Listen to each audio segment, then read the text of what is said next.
আর এবার যে খবরের দিকে নজর রাখতে হচ্ছে, আহমেদাবাদের বিমান দুর্ঘটনার প্রাথমিক যে রিপোর্ট, সেই রিপোর্টে চাঞ্চল্যকর তথ্য সামনে এসছে। কি কি সেই তথ্য সেটাই এবার জানাবো। বিমানটি 180 নট গতিতে ছুটছিল, আর সেই সময় দুই ইঞ্জিনের শক্তি কমতে থাকে এবং দুই পাইলটের মধ্যে যে কথোপকথন সেটা কিন্তু রেকর্ড হয়েছে। এবং সেখানে একজন পাইলট অন্য পাইলটকে বলছেন, তুমি কি ইঞ্জিন বন্ধ করলে, কেন বন্ধ করলে? তখন অপর পাইলট জবাব দিচ্ছে, না তিনি কোনো রকম কিন্তু বন্ধ করেননি ইঞ্জিন। ককপিটের যে ভয়েস রেকর্ডার, সেই রেকর্ডার থেকে এটাই কিন্তু শোনা যাচ্ছে, যেখানে একজন পাইলট অপর পাইলটের সঙ্গে কথা বলছেন এবং তিনি বলছেন যে ইঞ্জিন বন্ধ করেছেন কিনা। অন্যজন বলছেন যে না, তিনি ইঞ্জিন বন্ধ করেননি। ওড়ার পরেই র্যাম এয়ার টারবাইন মানে র্যাট, এই র্যাট সেটি কিন্তু বাইরে বেরিয়ে আসে। এটা একটা বড় ধরনের যান্ত্রিক ত্রুটি, এমনটাই এখনো পর্যন্ত কিন্তু ইঙ্গিত করা হচ্ছে।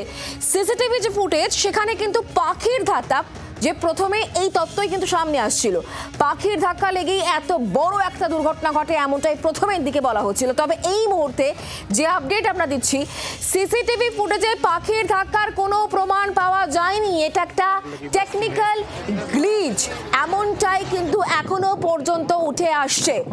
পাইলট এটিসির কাছে মেডে সংকেত পাঠান, এটিসি পরবর্তী বার্তার কোনো জবাব পাওয়া যায়নি। প্রাথমিক তদন্তে কিছু গুরুত্বপূর্ণ তথ্য সামনে এনেছে এএআইবি।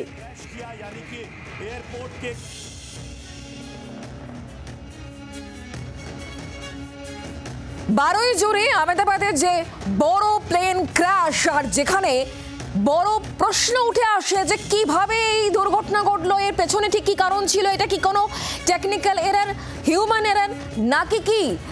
আর সেই জায়গা থেকে কিন্তু দুই পাইলটের যে কথোপকথন, সেই কথোপকথন খুবই গুরুত্বপূর্ণ, যেখানে একজন বলছেন অন্যজনকে, তুমি ইঞ্জিন বন্ধ করলে কেন?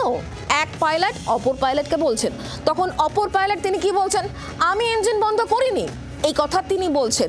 দুই পাইলটের যে কথোপকথন, সেই কথোপকথন থেকে এটা পরিষ্কার, ইঞ্জিন নিয়ে কোনো একটা সমস্যা, কোনো টেকনিক্যাল এরার, কোনো টেকনিক্যাল গ্লিচ, সফটওয়্যার গ্লিচ, এটা কোনো কিন্তু পাখির ধাক্কা নয়। পাখির ধাক্কাতে এত বড় বিমান দুর্ঘটনা ঘটেনি, এমনটাই এখনো পর্যন্ত স্পষ্ট হচ্ছে। এখানে ইঞ্জিন বিকল হয়ে যাওয়া, হিউম্যান এরার হয়ে থাকতে পারে, সফটওয়্যার গ্লিচ হয়ে থাকতে পারে। অন্যদিকে বোয়িংয়ের একটা পার্টিকুলার সমস্যা আছে, সেই সমস্যার কথাও কিন্তু অনেকেই তুলে ধরছেন এই মুহূর্তে। আর যে জায়গা থেকে আগে ভাগে কিছু করার কোনো জায়গা থাকে না, এমন কিছু কিন্তু এই মুহূর্তে সামনে আসছে। আর সেই জায়গা থেকেই প্রশ্ন, এই বড় বিমান দুর্ঘটনার পর কি শিক্ষা নেবে এবার বোয়িং, এই প্রশ্ন কিন্তু এই মুহূর্তে আসছে।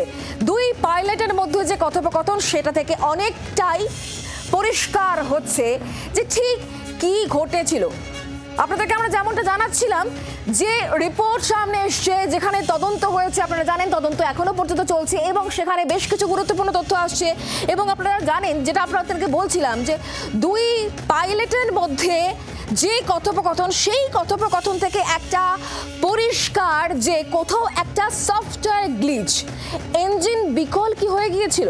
কারণ একজন পাইলট অপরজনকে বলছেন যে তুমি কি ইঞ্জিন বন্ধ করেছো, তখন অন্যজন বলছেন না তিনি কোনো ইঞ্জিন বন্ধ করেননি, র্যাট বাইরে বেরিয়ে চলে এসেছিল, এমনটাই জানা যাচ্ছে। আর সেখান থেকে অনেকগুলো প্রশ্ন কিন্তু উঠে আসছে, তাহলে এটা কোনো পাখির ধাক্কা নয়, তাহলে এটা একটা সফটওয়্যার গ্লিচ হতে পারে, কারণ র্যাম এয়ার টারবাইন বা র্যাট কিন্তু বেরিয়ে আসে। এটা বড় ধরনের একটা যান্ত্রিক ত্রুটির ইঙ্গিত, এমনটাই কিন্তু মনে করা হচ্ছে। এবং সেই সঙ্গেই প্রাক্তন পাইলট এয়ার ইন্ডিয়ার সুমন্ত রায়চৌধুরী, তার সঙ্গে আমরা এই বিষয় নিয়ে কথা বলেছিলাম। তিনি কি বলেছেন আসুন শোনাই। সে যখন দেখেছে যে সুইচেস ওয়ে কাট অফ, তখন সে জিজ্ঞেস করেছে এই সুইচ গুলো কাট অফ কি তুমি করেছো? সে বলছে না আমি তো করিনি। So none of the pilots have done it, it was done automatically by a software glitch. এই এত হাইলি অটোমেটেড এই এয়ারক্রাফট গুলো এখন হয়ে গেছে যে ম্যানুয়াল ওভাররাইডের ব্যাপারটা এই এয়ারক্রাফটে আছে কিনা আমি জানি, সেটা বলতে পারবো না, কিন্তু এয়ারবাসে আছে আমি জানি। কিন্তু এই বোয়িং এর এই প্রবলেম, আগেও এই প্রবলেমটা হয়েছে এবং FAA এটা অ্যাডভাইজারি দিয়েছে এই ম্যানুফ্যাকচারারকে, সেটা বোয়িং কোম্পানি ধামাচাপা দিয়ে দিয়েছে। এটাকে তখন সবাইকে বলা হয়নি, অল এয়ারলাইন্সকে বলা হয়নি যে এরকম একটা অ্যাডভাইজারি আছে, তোমরা রেকটিফিকেশন করো। অনেকে করতে চায় না, খরচা সাপেক্ষ ব্যাপার আছে, কিন্তু যতক্ষণ না কোনো অ্যাক্সিডেন্ট ইনসিডেন্ট হচ্ছে এরা কেউ ওটা নিয়ে কেউ ঘামায়নি। বাংলার আওয়াজ, বাঙালির আবেগ, জি 24 ঘন্টা।